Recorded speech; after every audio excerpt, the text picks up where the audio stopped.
हरे कृष्णा। जय श्री हरि। ओम नमः शिवाय। प्रिय भक्तजनों, आज बृहस्पतिवार के दिन आप बृहस्पति देव की बड़ी ही दुर्लभ कथा सुनेंगे। इस कथा को सुनने से भक्तों की सभी मनोकामनाएं भगवान बृहस्पति देव की कृपा से पूर्ण हो जाती है। तो आइए बड़े ही श्रद्धा और प्रसन्न चित्त मन से इस कथा को सुनते हैं। भारतवर्ष में एक प्रतापी और दानी राजा राज्य करता था। वह नित्य गरीबों और ब्राह्मणों की सहायता करता था। यह बात उसकी रानी को अच्छी नहीं लगती थी। वह ना ही गरीबों को दान देती, ना ही भगवान का पूजन करती थी और राजा को भी दान देने से मना किया करती थी। एक दिन राजा शिकार खेलने वन को गए हुए थे तो रानी महल में अकेली थी। उसी समय बृहस्पति देव साधु वेश में राजा के महल में भिक्षा लेने के लिए गए और भिक्षा मांगी तो रानी ने भिक्षा देने से इनकार कर दिया और कहा, हे साधु महाराज, मैं तो दान पुण्य से तंग आ गई हूँ। मेरा पति सारा धन लुटाते रहते हैं। मेरी इच्छा है कि हमारा सारा धन नष्ट हो जाए, फिर ना रहेगा बांस, ना बचेगी बांसुरी। साधु ने कहा, देवी तुम तो बड़ी विचित्र हो।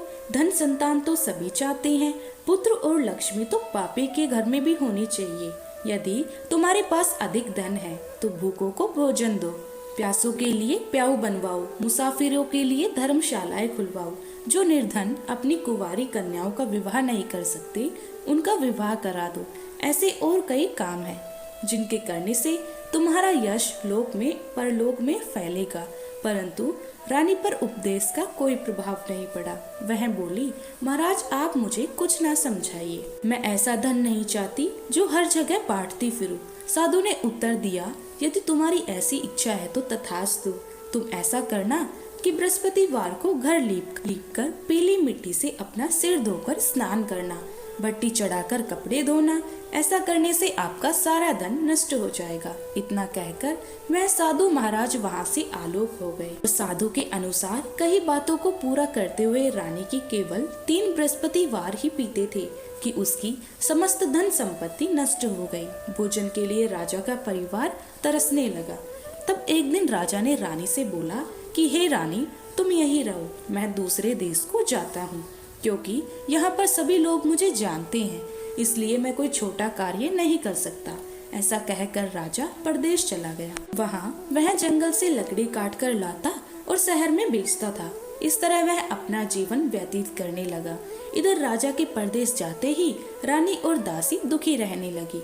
एक बार जब रानी और दासी को 7 दिन तक बिना भोजन के रहना पड़ा तो रानी ने अपनी दासी से कहा, हे दासी, आप ही के नगर में मेरी बहन रहती है, वह बड़ी धनवान है, तो उसके पास जा और कुछ लेकर आ ताकि थोड़ा बहुत गुजार बसर हो सके। रानी दासी के बहन के पास गई। उस दिन गुरुवार था और रानी की बहन उस समय बृहस्पतिवार व्रत की कथा सुन रही थी। दासी ने रानी की बहन को अपनी रानी का संदेश दिया, लेकिन रानी की बड़ी बहन ने कोई उत्तर नहीं दिया। जब दासी को रानी की बहन से कोई उत्तर नहीं मिला तो वह बहुत दुखी हुई और उसे क्रोध भी आया। दासी ने वापस आकर रानी को सारी बात बता दी। सुनकर रानी ने अपने भाग्य को कोसा। उधर रानी की बहन ने सोचा कि मेरी बहन की दासी आई थी, परंतु मैं उससे नहीं बोली, इससे वह बहुत दुखी हुई होगी। कथा सुनकर और पूजन समाप्त करके वह अपनी बहन के घर आ गई और कहने लगी, हे बहन, मैं बृहस्पतिवार का व्रत कर रही थी। तुम्हारी दासी मेरे घर आई थी, परंतु जब तक कथा होती है तब तक ना तो उठते हैं और ना ही बोलते हैं, इसीलिए मैं नहीं बोली। कहो दासी क्यों गई थी? रानी बोली, बहन तुमसे क्या छिपाऊं, हमारे घर में खाने तक को अनाज नहीं था। ऐसा कहते कहते रानी की आंखें भर आई। उसने दासी समेत पिछले 7 दिनों से भूखे रहने तक की बात अपनी बहन को विस्तार पूर्वक सुना दी। रानी की बहन बोली, देखो बहन, भगवान बृहस्पति सबकी मनोकामना पूर्ण करते हैं। देखो शायद तुम्हारे घर में अनाज रखा हो। पहले तो रानी को विश्वास नहीं हुआ, पर बहन के आग्रह करने पर उसने अपनी दासी को अंदर भेजा तो उसे सचमुच अनाज से भरा एक घड़ा मिल गया था। यह देखकर दासी को बड़ी हैरानी हुई। दासी रानी से कहने लगी, हे रानी, जब हमको भोजन नहीं मिलता तो हम व्रत ही तो करते हैं, इसीलिए क्यों ना इनके व्रत और कथा की विधि पूछ ली जाए ताकि हम भी व्रत कर सकें। तब रानी ने अपनी बहन से बृहस्पतिवार व्रत के बारे में पूछा। उसकी बहन ने बताया, बृहस्पतिवार के व्रत में चने की दाल और मुनक्का से विष्णु भगवान का केले की जड़ में पूजन करें तथा दीपक जलाएं, व्रत कथा सुने और पीला भोजन ही करें। इससे बृहस्पति देव प्रसन्न होते हैं। और व्रत और पूजन विधि बताकर रानी की बहन अपने घर को लौट गई। 7 दिन के बाद जब गुरुवार आया तो रानी और दासी ने व्रत रखा। गुड़साल में जाकर चना और गुड़ लेकर आई। फिर उससे केले की जड़ तथा विष्णु भगवान का पूजन किया। अब पीला भोजन कहाँ से आए? इस बात को लेकर दोनों बहुत दुखी थी, क्योंकि उन्होंने व्रत रखा था। इसीलिए बृहस्पति देव उनसे प्रसन्न थे। इसीलिए वे एक साधारण व्यक्ति का रूप धारण करके 2 थालों में सुंदर पीला भोजन दासी को दे गए। भोजन पाकर दासी बहुत प्रसन्न हुई और फिर रानी के साथ मिलकर भोजन ग्रहण किया। उसके बाद वे सभी गुरुवार को व्रत और पूजन करने लगी। बृहस्पति भगवान की कृपा से उनके पास फिर से धन संपत्ति आ गई, परंतु रानी फिर से पहले की तरह आलस्य करने लगी। तब दासी बोली, देखो रानी, तुम पहले भी इस प्रकार आलस्य करती थी। तुम्हें धन रखने में कष्ट होता था, इस कारण सभी धन नष्ट हो गया। और जब अब भगवान बृहस्पति की कृपा से धन मिला है तो उन्हें फिर से आलस्य होता है। रानी को समझाते हुए दासी कहती है कि बड़ी मुसीबतों के बाद हमने यह धन पाया है, इसीलिए हमें दान पुण्य करना चाहिए, भूखे मनुष्यों को भोजन कराना चाहिए और धन को शुभ कार्यों में खर्च करना चाहिए, जिससे तुम्हारे कुल का यश बढ़ेगा, स्वर्ग की प्राप्ति होगी और पितृ प्रसन्न होंगे। दासी की बात मानकर रानी अपना धन शुभ कार्यों में खर्च करने लगी, जिससे पूरे नगर में उनका यश फैलने लगा। उधर एक दिन राजा दुखी होकर जंगल में एक पेड़ के नीचे आसन जमाकर बैठ गया। वह अपनी दशा को याद करके व्याकुल होने लगा। बृहस्पतिवार का दिन था। एकाएक उसने देखा कि एक निर्जन वन में एक साधु प्रकट हुए। वह साधु वेश में स्वयं बृहस्पति देवता थे। लकड़हारे के सामने आकर बोले, हे लकड़हारे, इस सुनसान जंगल में तू इतना चिंता मग्न क्यों बैठा है? लकड़हारे ने दोनों हाथ जोड़कर प्रणाम किया और उत्तर दिया, महात्मा जी, आप सब कुछ जानते हैं, मैं क्या कहूँ? यह कहकर रोने लगा और साधु को अपनी आत्मकथा सुनाई। महात्मा जी ने कहा, तुम्हारी स्त्री ने बृहस्पतिवार के दिन बृहस्पति भगवान का निरादर किया है, जिसके कारण रुष्ट होकर उन्होंने तुम्हारी यह दशा कर दी। अब तुम चिंता को दूर करके मेरे कहने पर चलो तो तुम्हारे सब कष्ट दूर हो जाएंगे और भगवान पहले से भी अधिक संपत्ति देंगे। तुम बृहस्पति देव के दिन कथा किया करो, 2 पैसे के चने मुनक्का लाकर उसका प्रसाद बनाओ और शुद्ध जल से लोटे में शक्कर मिलाकर अमृत तैयार करो। कथा के पश्चात अपने सारे परिवार और सुनने वाले प्रेमियों में अमृत वह प्रसाद बांटकर खुद भी ग्रहण करो। ऐसा करने से भगवान तुम्हारी सब मनोकामनाएं पूरी करेंगे। साधु के ऐसे वचन सुनकर लकड़हारा बोला, हे प्रभु, मुझे लकड़ी बेचकर इतना पैसा नहीं मिलता जिससे भोजन के उपरांत कुछ बचा सकूं। मैंने रात्रि में अपनी स्त्री को व्याकुल देखा है। मेरे पास कुछ भी नहीं है जिससे मैं उसकी खबर मंगा सकूं और फिर मैं बृहस्पति देव की क्या कहानी सुनूं। मुझको तो कुछ भी मालूम नहीं है। साधु ने कहा, हे लकड़हारी, तुम किसी बात की चिंता मत करो। बृहस्पतिवार के दिन तुम रोजाना की तरह लकड़ियां लेकर शहर में जाओ। तुमको रोज से दुगना धन प्राप्त होगा, जिससे तुम भली भांति भोजन कर लोगे और बृहस्पति देव की पूजन का सामग्री भी ले आओगे। बृहस्पति देवता की कथा इस प्रकार है, सुनो। प्राचीन काल में एक ब्राह्मण रहता था। वह बहुत निर्धन था। उसकी कोई संतान नहीं थी। उसकी स्त्री बहुत मलिनता के साथ रहती थी। वह स्नान नहीं करती थी, किसी देवता का पूजन नहीं करती। इससे ब्राह्मण देवता बड़े दुखी थे।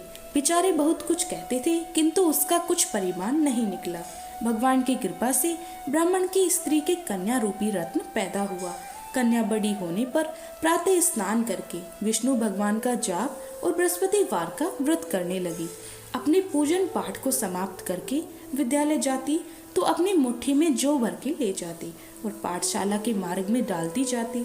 जब ये जौ स्वर्ण के हो जाते तो लौटते समय उनको बीन कर घर ले आती। एक दिन वह बालिका सूप में उस सोने की जौ को फटक फटक कर साफ कर रही थी। उसके पिता ने देख लिया और कहा, हे बेटी, सोने की जौ के लिए सोने का सूप होना चाहिए। दूसरे दिन बृहस्पतिवार का दिन था। इस कन्या ने व्रत रखा और बृहस्पति देव से प्रार्थना करके कहा, मैंने आपकी पूजा सच्चे मन से की है, तो मेरे लिए सोने का सूप दे दो। बृहस्पति देव ने उसकी प्रार्थना स्वीकार कर ली। रोजाना की तरह वह कन्या जौ फैलाती हुई जाती। जब लौटकर जौ बीन रही थी तो बृहस्पति देव की कृपा से सोने का सूप मिला। उसे वह घर ले आई और उसमें जौ साफ करने लगी, परंतु उसकी माँ का वही ढंग रहा।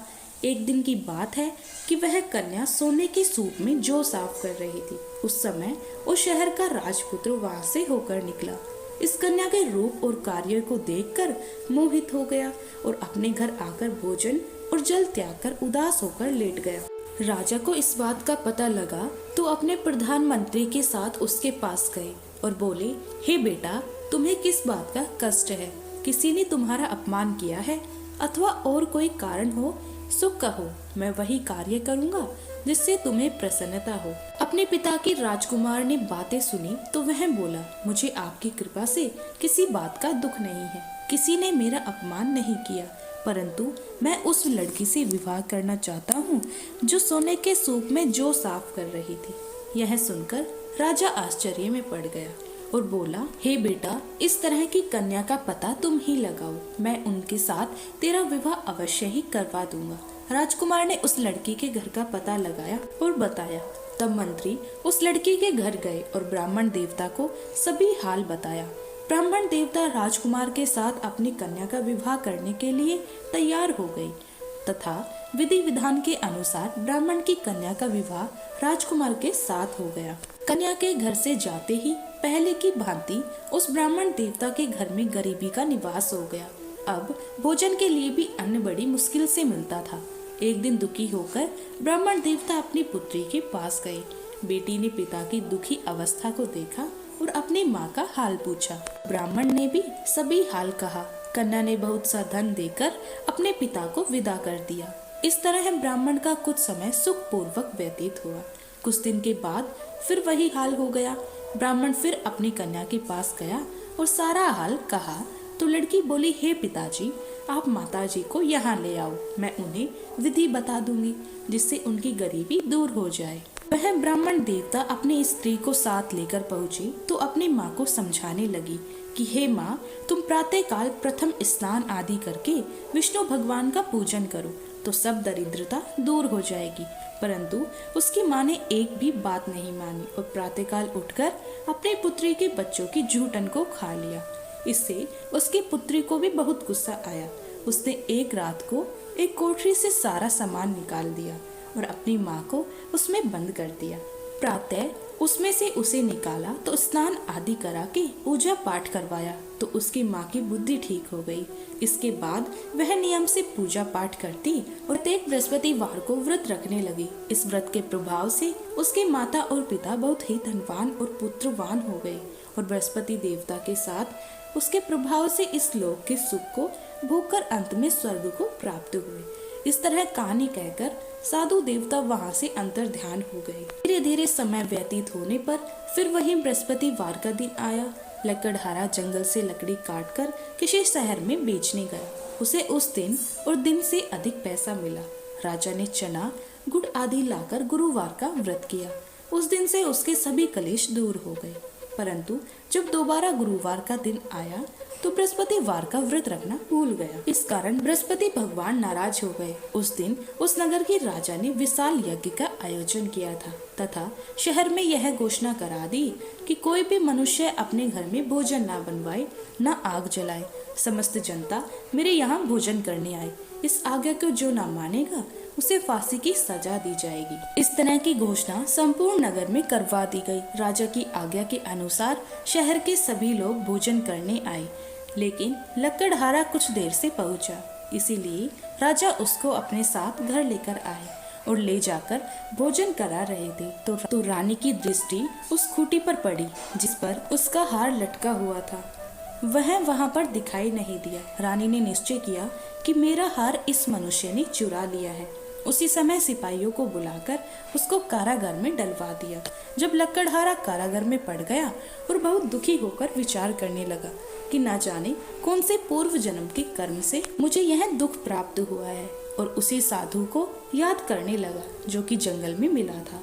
उसी समय तत्काल बृहस्पति देव साधु के रूप में प्रकट हुए और उसकी दशा को देखकर कहने लगे, अरे मूर्ख, तूने बृहस्पति देव की कथा नहीं करी, इस कारण तुझे दुख प्राप्त हुआ है। अब चिंता मत कर, बृहस्पतिवार के दिन कारागार के दरवाजे पर 4 पैसे पड़े मिलेंगे, उनसे तू बृहस्पति देव की पूजा करना, तेरे सभी कष्ट दूर हो जाएंगे। बृहस्पतिवार के दिन उसे 4 पैसे मिले। लकड़हारे ने कथा कही। उसी रात्रि को बृहस्पति देव ने उस नगर के राजा को स्वप्न में कहा, हे राजा, तुमने जिस आदमी को कारागार में बंद कर दिया था वह निर्दोष है, वह राजा है, उसे छोड़ देना। रानी का हार उसी खूंटी पर लटका है, अगर तू ऐसा नहीं करेगा तो मैं तेरे राज्य को नष्ट कर दूंगा। इस तरह रात्रि के स्वप्न को देखकर राजा प्रातःकाल उठा और खूंटी पर हार देखकर लकड़हारे को बुलाकर क्षमा मांगी और लकड़हारे को योग्य सुंदर वस्त्र आभूषण देकर विदा कर दिया। बृहस्पति देव की आज्ञा के अनुसार लकड़हारा अपने नगर को चल दिया। राजा जब अपने नगर के निकट पहुंचा तो उसे बड़ा आश्चर्य हुआ। नगर में पहले से अधिक बाग, तालाब, कुएं तथा बहुत सी धर्मशाला, मंदिर आदि बन गए। राजा ने पूछा, यह किसका बाग है और धर्मशाला है? तब नगर के सब लोग कहने लगे, यह सब रानी और बंदी के हैं। जो राजा को आश्चर्य हुआ और गुस्सा भी आया। जब रानी ने यह खबर सुनी कि राजा आ रहे हैं तो उन्होंने दासी से कहा, हे दासी, देख, राजा हमको कितनी बुरी हालत में छोड़कर गए थे। हमारी ऐसी हालत देखकर वह लौट न जाए, इसीलिए तू दरवाजे पर खड़ी हो जा। आज्ञा के अनुसार दासी दरवाजे पर खड़ी हो गई। राजा आए तो उन्हें अपने साथ लेकर आए। तब राजा ने क्रोध करके अपनी रानी से पूछा कि यह धन तुम्हें कैसे प्राप्त हुआ? तब उन्होंने कहा, हमें यह सब धन बृहस्पति देव की इस व्रत के प्रभाव से प्राप्त हुआ है। राजा ने निश्चय किया कि 7 रोज बाद से बृहस्पति देव का पूजन करते हैं, परंतु मैं प्रतिदिन दिन में 3 बार कहानी और रोज व्रत किया करूंगा। अब हर समय राजा के दुपट्टे में चने की दाल बंधी रहती और दिन में 3 बार कहानी करती। एक रोज राजा ने विचार किया कि चलो अपनी बहन के घर हो आऊं। इस तरह निश्चय करने के बाद राजा घोड़े पर सवार होकर अपनी बहन के यहाँ को चलने लगा। मार्ग में उसने देखा कि कुछ आदमी मुर्दे को लिए जा रहे हैं। उन्हें रोककर राजा कहने लगा, अरे भाइयों, मेरी बृहस्पति देव की कथा सुन लो।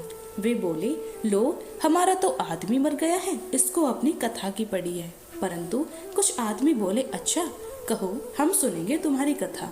राजा ने दाल निकाली और जब कथा आधी हुई कि मुर्दा हिलने लग गया और जब कथा समाप्त हो गई तो राम राम करके मनुष्य उठकर खड़ा हो गया। आगे मार्ग में उसे किसान खेत में हल चलाता मिला तो राजा ने उसे देखकर बोला, अरे भैया, तुम मेरे बृहस्पतिवार की कथा सुन लो। किसान बोला, जब तक मैं तेरी कथा सुनूंगा तब तक 4 हरैया जोत लूंगा, जा अपनी कथा किसी और को सुनाना। इस तरह राजा आगे चलने लगा। राजा के हटते ही बैल पछाड़ खाकर गिर गए और किसान के पेट में बड़ी जोर से दर्द होने लगा। उस समय उसकी माँ रोटी लेकर आई। उसने जब यह देखा तो अपने पुत्र से सब हाल पूछा और बेटी ने सभी हाल कह दिया। तो बुढ़िया दौड़ी दौड़ी उस घुड़सवार के पास गई और उससे बोली कि मैं तेरी कथा सुनूंगी, तू अपनी कथा मेरे खेत पर चलकर ही कहना। राजा ने बुढ़िया के खेत पर जाकर कथा कही, जिसके सुनते ही वह बैल उठ गए और किसान के पेट का दर्द भी बंद हो गया। राजा अपनी बहन के घर पहुंचा। बहन ने भाई की खूब मेहमानी की। दूसरे रोज प्रातःकाल राजा जगा तो वह देखने लगा कि वह सब लोग भोजन कर रहे हैं। राजा ने अपनी बहन से कहा, कोई ऐसा मनुष्य है जिसने भोजन नहीं किया हो? मेरे बृहस्पतिवार की कथा सुन ले। बहन बोली, हे भैया, यह देश ऐसा है, पहले यहाँ लोग भोजन करते हैं, बाद में अन्य काम करते हैं। फिर कोई पड़ोस में हो तो देख आऊं। वह ऐसा कहकर देखने चली गई, परंतु उसे कोई ऐसा व्यक्ति नहीं मिला जिसने भोजन न किया हो। अतः वह एक कुम्हार के घर गई जिसका लड़का बीमार था। उसे मालूम हुआ कि उसने यहाँ 3 रोज तक भोजन नहीं बना। रानी ने अपने भाई की कथा सुनने के लिए कुम्हार से कहा। वह तैयार हो गया। राजा ने जाकर बृहस्पतिवार की कथा कही, जिसको सुनकर उसका लड़का ठीक हो गया। अब तो राजा की प्रशंसा होने लगी। एक रोज राजा ने अपनी बहन से कहा कि हे बहन, हम अपने घर को जाएंगे, तुम भी तैयार हो जाओ। राजा की बहन ने अपनी सास से कहा तो सास ने कहा, हाँ चली जा, परंतु अपने लड़के को मत ले जाना, क्योंकि तेरे भाई की कोई औलाद नहीं है। बहन ने अपने भैया से कहा, भैया मैं तो चलूंगी, पर कोई बालक नहीं चलेगा। राजा बोला, जब कोई बालक नहीं चलेगा तब तुम ही क्या करोगी? बड़े दुखी मन से राजा अपने नगर को लौट आया।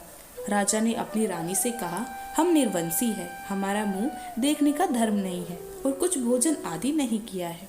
रानी बोली, हे प्रभु, बृहस्पति देव ने हमको सब कुछ दिया है, वह हमें औलाद भी अवश्य देंगे। उसी रात बृहस्पति देव ने राजा से स्वप्न में कहा, हे राजा उठो, सभी सोच त्याग दो, तेरी रानी गर्भ से है। राजा को यह बात सुनकर बड़ी खुशी हुई। 90 महीने में उसके गर्भ से एक सुंदर पुत्र पैदा हुआ। तब राजा बोला, हे रानी, स्त्री बिना भोजन रह सकती है पर बिना कहे नहीं रह सकती। जब मेरी बहन आएगी तुम उनसे कुछ मत कहना। रानी ने सुनकर हाँ कर दिया।